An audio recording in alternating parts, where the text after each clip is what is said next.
Hi everyone, I'm Carlota Pico from the Content Mix, and I'm excited to be here today with Kavitha Das, who's Global Social Media Manager at BBC StoryWorks and has over 12 years of experience in marketing and communications. Welcome, Kavitha, and thank you so much for joining us today on the Content Mix.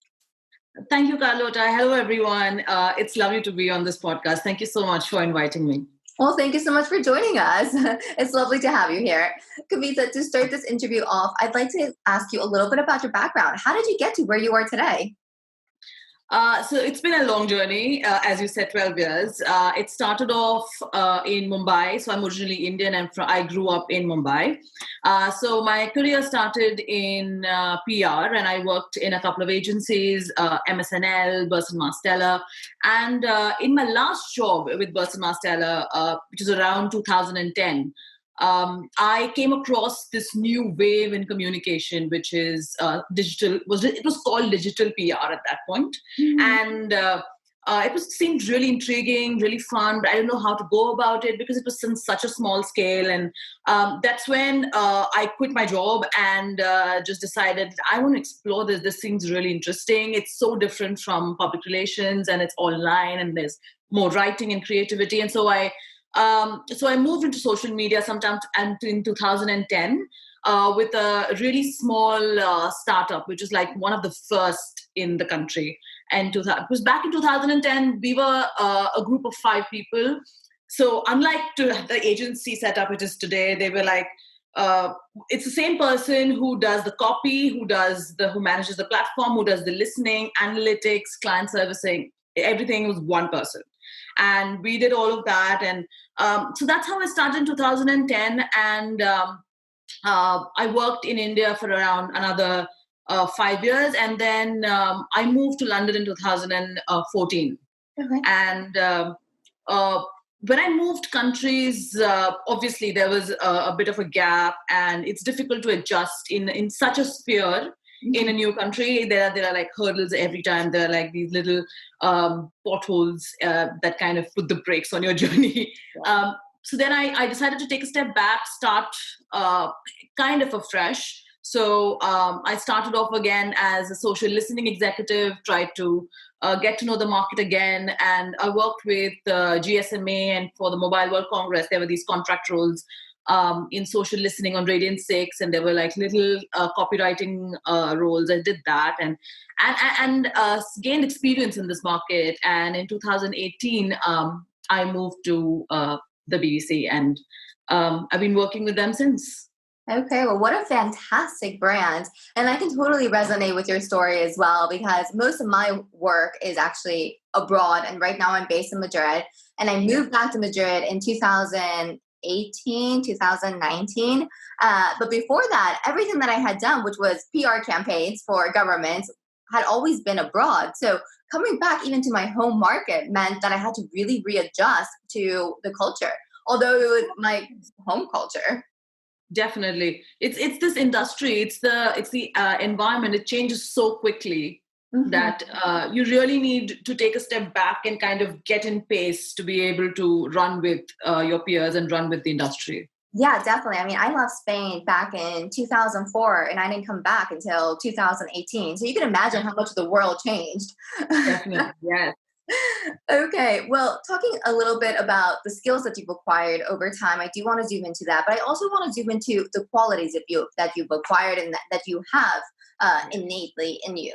So a lot of times when we're interviewing for jobs, we oftentimes zoom into or concentrate too much on the skills that we can offer to our future employers, but not very often do we look at the qualities that we can also offer to our future employers, which I think are equally as valuable and equally as important, because qualities, we're born with qualities, right? Whereas skills, I mean, we can be educated to have certain skills. Yeah. We can be trained to have certain skills.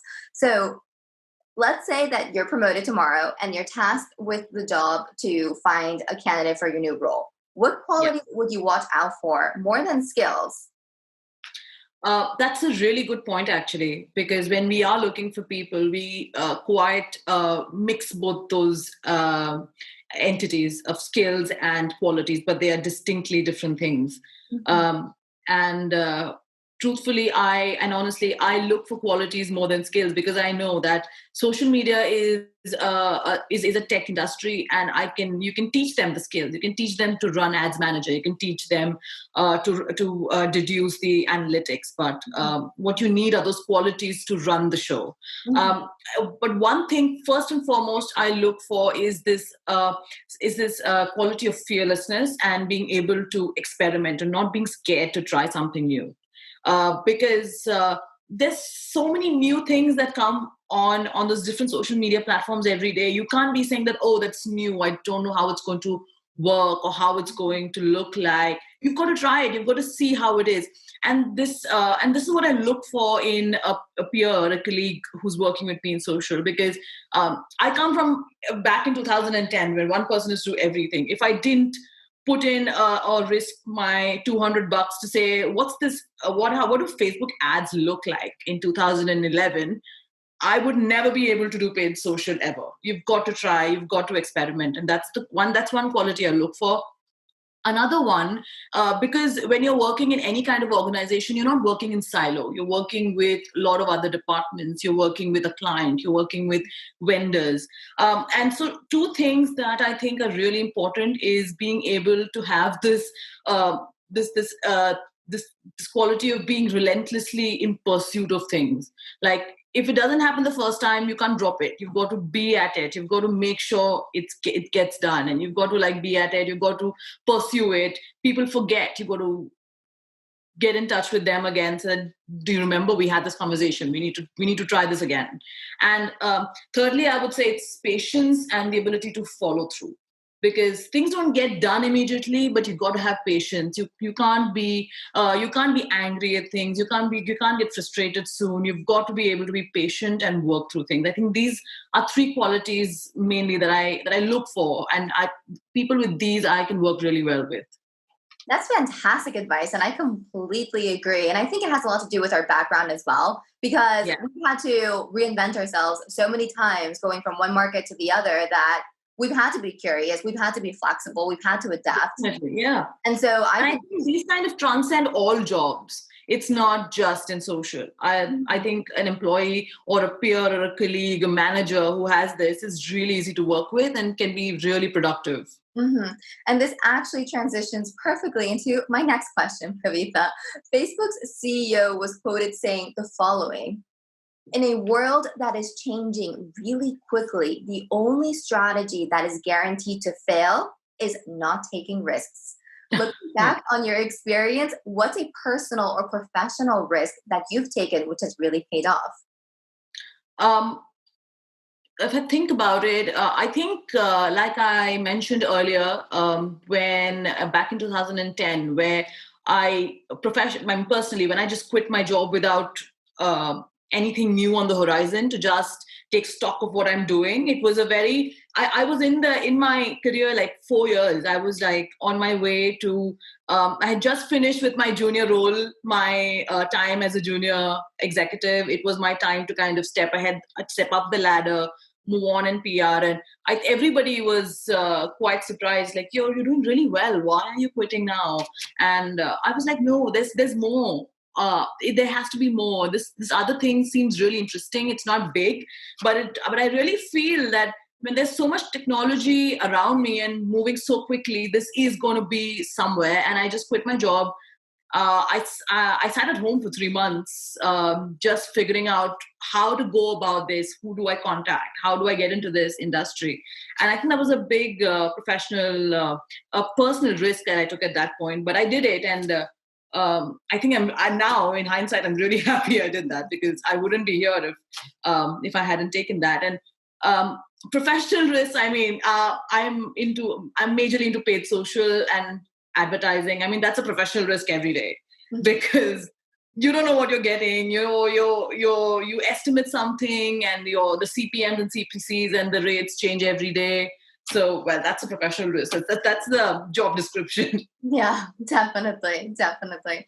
Okay, moving into your field of expertise, we've already touched upon it quite a lot. But according to the CEO of Walt Disney, the heart and soul of a company is creativity and innovation. In light of the global pandemic, Kavitha, which social media campaigns have you admired lately and why? And of course, I'm asking you this question because you breathe and live social media every day. So who better to tell us about the brands that right now are the hottest ones? Um, that's a really good question because I felt that the brands that really did well in these past 4 5 months are the ones that were successful in kind of relating to the audience in informing them about the situation and then assisting their audience about the situation or providing something extra, not just pushing their products at the audience to say that, oh, my sales are going down, I really need to push this more and get people to buy my stuff. It can't be that, because if you're speaking to another human being, and that human being is going through a really hard time. So I think the brands that were able to tap into that emotion and kind of speak to the audience with in a kind of with that kind of empathy are the brands that did really well. One brand that I know, at least in this market, that did really well was Guinness, when they came out with the whole advert around St. Patrick's Day, where they showed that kind of understanding and empathy to say that, yeah, we celebrate every year, but this year is a bit different. But we've got our plan for 9,000-year lease, so we're still going to be here when you're back from this hard time. And I think that message would have really resonated far and wide with their audience, because it was really heartfelt. It showed different aspects of Irish country life and how it connects Guinness to the world. That was a really nice brand. And another one that I think did really well was it's a very small move by Time Out in every city, where Time Out adapted itself so well. By understanding their purpose in their audience's life. So Time Out was not like, oh, now there are no physical events happening. There's no beer festival or there's no theater. So I don't know what to talk about. But they adapted their content, their social content, to say, oh, we have all these live streams. There's a yoga instructor at this time and this time and this time. There's this live DJ session at this time and this time. And so they were still able to blend themselves into the audience's social life and kind of keep them going with what they would have done in physical world. They've been able to get their audience to do on the virtual world, which I think was a really amazing way for them to adapt to the new situation. Yeah, I think you touched upon two really interesting topics. Is that one, it's really important for brands not to push their own personal agenda through their social channels. And two, it's really important for them to also listen to their audience and empathize with their audience, because their content is not going to resonate unless their audience understands or is able to connect with the brand. I actually read this fantastic quote the other day, and it said that content is king only if you're read. If nobody's reading you, then your content doesn't really matter. It doesn't. That's very true. Very true. Mm-hmm. Okay. I also want to talk to you about the major lessons that you've learned throughout your career, and especially during this time. What do you think the future of social networks will look like? So there are two parts to this, and the lessons that I've learned in the past, even during this time and even before, because with my change situation and the constantly changing situation in the world, there's a small, it's a really interesting article which kind of very succinctly puts the lesson across. It is, so it's an anecdote about how in Honduras there was a river, and they were planning to build a bridge over it. And they called the Japanese and they built a really durable bridge over it. And there was, after a couple of years, there was a massive rainfall and huge monsoon and a storm. And the course of the river just changed. And so then the bridge was not over the river anymore. The river was beside the bridge and the bridge was over land, which didn't make any sense. And this was an article that I read in, it's a really good publication, business publication in India. It's called Business World. And the writer very succinctly put across that one of the biggest learnings is in our current times is do not build things to last, but build things to adapt. Oh. So it shouldn't be built to last, it should be built to adapt. And that is one big learning that I think all of us should learn. Brands as individuals in our personal lives and everything, is that you should be able to build something that'll endure all kinds of times. And I think taking this forward, I think the social networks, because they're all about the people, it will be more about the changing human relations, the change in human interaction. Till the pandemic came on, you could see how much human interaction had kind of reduced, and it was all about individual with their phone. They wouldn't look up and they would just walk across each other without noticing each other. But I think this lack of human interaction that people have felt during this time, I'm hoping that the social networks adapt to that, and they're able to promote social interaction more than get people away from each other, and are also able to kind of bridge the gap between technology and humans, and not kind of not kind of increase the gap, is what I think social networks should work towards in the future. I love your response, Kavitha, because I'm a former entrepreneur, and so I think part of your response also is because of your experience at a startup a few years ago in India, right? And as startups constantly have to adapt, right? They're building a brand and they constantly have to pivot one way or the other way so that their customers are able to use their product or buy their product or services, etc. So they're constantly adapting according to customer feedback. But I think that lesson needs to transcend across all types of brands. Startups aren't the only ones that need to constantly adapt their features or their content or their services to the public. Big brands need to do that as well. And I think that's a fantastic example that you zoomed into. Thank you very much for bringing that example to our attention. Oh, no problem. Okay, since you curate content in your current role, how do you know what content will work or won't work across social media channels? Again, there is no clear guideline, or there are no like pointers to that. Because there's so many variables on a social media campaign. It's what country are you speaking to, what kind of person are you trying to send the message to, what your content is. So if it is, and even the platform on which you want to share your content, because if it's say a piece of content on tourism will be so different from content on business or trade, will be so different from content which is about education, because then the platforms are completely different. But I think one thing that rings true through all this content is that it should be something that has multiple perspectives to it. So it can't just be one opinion.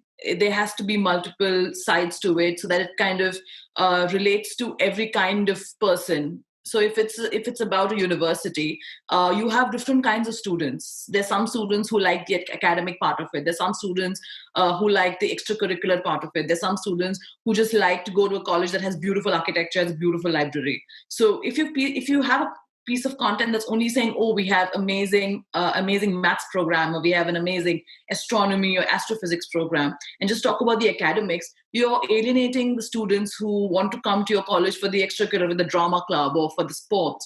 Or you're not talking about your legacy and history. Say, I'm a 300-year-old university and I have this beautiful Gothic library. You need to talk about all of that so that you can connect with every kind of human being. So I think that's what I think is great content, which has multiple perspectives, and can be and it needs to be shareable. It has to be succinct. If they're kind of talking about a particular point, it needs to be quick. Because social networks, at platforms and users, when they're on social networks, patience is really low. They're just scrolling through. So you need to be quick. Whatever you need to say needs to come out in 15 to 20 seconds. And you're catching your audience in the first 5. So what in the first 5, if you say something great that will hold their attention, then you have them for like the next minute. Right. So I think that's really important. I think it's what I would also add to that response is that although it's great to obviously create content for multiple personas, I think it's also really important to keep in mind that as human beings, we have a lot of different types of interests. So we're not black and white. I mean, even within just one person, you can be talking to them about the same subject, but looking at it from different perspectives, because that might resonate, both subjects might resonate equally as well with that one human being. Yeah, that's a really good point. Yeah, that does. You might even enlighten somebody. by saying that they might be thinking something completely different, and you might just enlighten them, and they'd be like, oh yeah, that does make sense. I should probably go for that. Yeah, definitely. Well, you've already offered great tips, Kavitha, but I want to talk a little bit about engagement. So, what are your top 3 social media marketing tips for increased engagement? When I think of engagement, it's not just about how many impressions I got on a post, or how many likes I got on it, or reactions I got on it. Engagement is for me is a quite wholesome thing. So it is. If somebody has, so that's why I think tracking our posts is really important, because then that kind of gives us an idea of the journey your content has gone. So how many times has your link been clicked on? Where all has it been clicked? What kind of countries have you been able to touch upon? And when you read, I think comments and further shares with a comment to it are the most rich form of engagement, because that's when you get direct feedback about your content, where people are telling you what they like about it or they don't like about it, or you realize that what you're trying to say isn't quite reaching. It's something completely different that the audience has taken out of it. And that gives you time to go back and change something about what you're doing and come back. So I think in that way, I think engagement needs to be one of the foremost objectives while doing social content. I know it's always about how many clicks we got or how many video views we got, but it's also about how much feedback you get, which I think is a very important part of engagement. So, does that mean you would advise social media managers or professionals to also optimize their content according to the feedback that they're getting? Like, let's say I post something that's just not really resonating well with my community. Would you advise me to go back on that channel and kind of tweak it to see if whatever I'm communicating works better and another way? Yes. Okay. Yeah, I definitely, which again brings us to the fact, brings us back to the A/B testing practice on paid social, is because we create 5 variations of the same content. We put in different pictures, different kind of copy to it, which again brings us back to the fact that there are multiple facets to a human being. So put in copy with different story angles to it and see which one is resonating the best. And then we say, okay, fine. If it's about this country, maybe people really like the wineries here. So the wineries are doing really well. So let's keep talking about that. Or the architecture is really cool. So let's keep talking about that. So I think that really helps us hone or kind of chisel our strategy.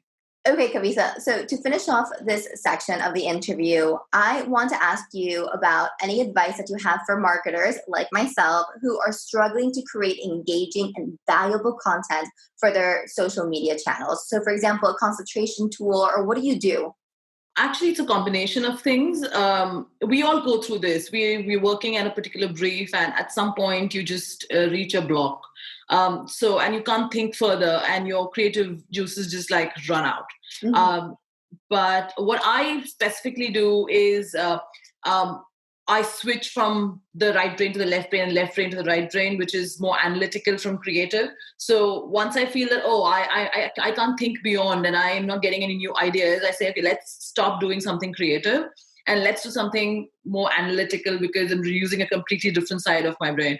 And I go and look at my budget. So I look at my invoices, look at my finances, and try to do my PO system. And we that's another part of a social media manager's life, all the finance that comes into our advertising. So while you're doing that, you get a little break, and then when you come back, you realize that you feel so much better about the creative process, and it's like you're starting afresh on a new after a good break. And so you can kind of work through that block.